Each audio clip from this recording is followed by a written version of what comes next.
একটা পাতিলা দিয়ে রাখা হচ্ছে, মানে ট্রাই করা হচ্ছে যে কেমন ধরনের মাটির পাতিলা রাখবো।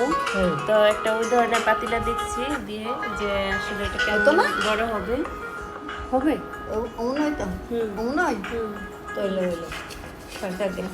ঠিক আছে।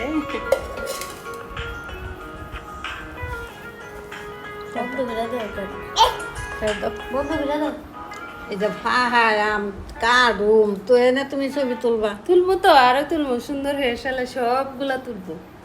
তুই লাগতো ঘর সাজাইলাম। ঘর সাজাইলাম, ঘর সাজানো থেকে কত শিক্ষা আইসি, কত ইয়ে করছি। আরে আবার একেবারে সারা ভারী দেখেন পাটের তৈরি, সবকিছু তৈরি সুন্দর করে সাজায় রাখবো। আমি জঙ্গলি গেলাম হইলে এইটারে যেদিকে চোখ রাখি বলবো যে সারা দাদু বানাইছি। গড়ের বাস